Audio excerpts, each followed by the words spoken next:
Hi guys, Liwat. I hope all's well and enjoying the spirit of the season. Um, I just wanted to address certain issues or perhaps allay concerns about how we're progressing sa intended changes sa aton nga organization, sa bylaws or sa aton structure, governing structure. um, just ano ni rest assured nga there are things are moving, meaning nag-meet naman ko as far back as the 23rd sa tusang party. Nakaistorya na po sa kay Marces, sa kay Yvonne, sino pa, si Lisel, si Uicheng Waay pa, I've also talked to Larnie and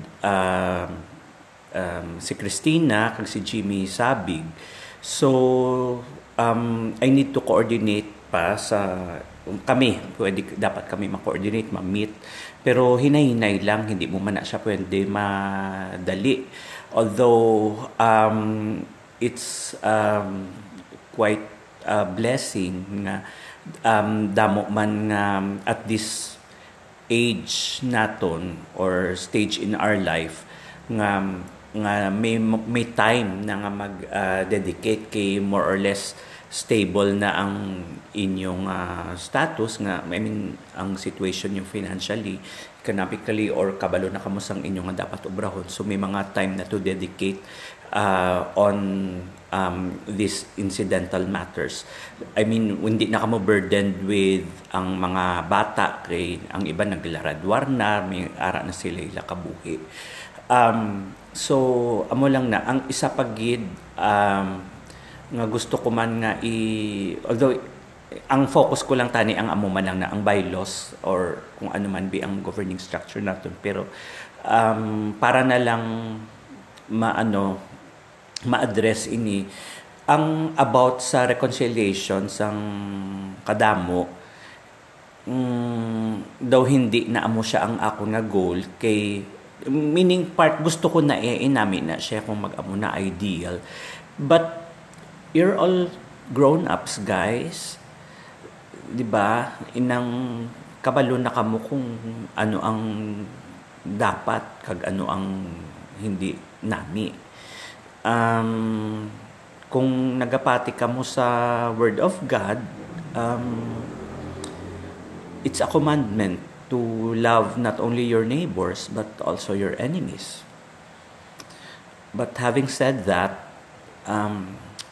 we don't have to like each other. Wala ka man ginahambalan nga dapat mabarkadahay gid kamo o ma-chami-chami kamo, but this will work. Ang organization nato, bisan gapili ka sang imo mga friends, kay kadamo man sa aton, meaning you don't have to like each other, pero okay lang mapili ka sang imo mga friends within sa aton.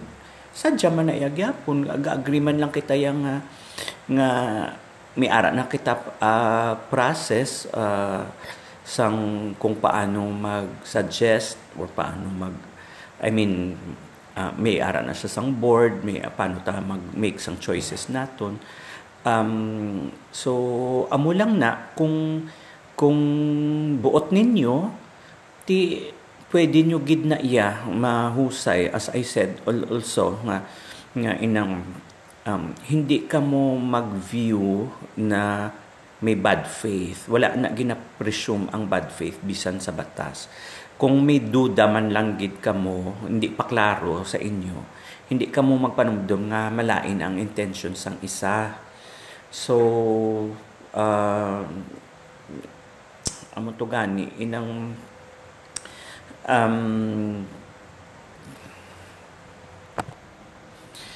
I mean, kada isa sa aton may ara man sang kakulangan, may kapaltahan. Ang aton nga organization, kung may ara gid man to sang mga sala, it's not beyond repair. In the same way, no one is beyond redemption. Samtang may kabuhi, may pwede pa ta maglain kay nagalain gid man ta. So cut each other some slack kung baga kung may mga feeling nyo nga kalain sa ila. Kalipot man lang sang life naton. So amo na ang hambal ko, pero inyo na lang na iya, hindi na ko dai mag-intra kung may ara ka mong issue sa kuya why kuya sang ill will against any one of you kay nanamian kuya sang nga may batch kung nga dako kadamo sang aton nga potential kung if we're together. So amo na, Happy New Year sa tanan. Enjoy sang holidays. Thank you.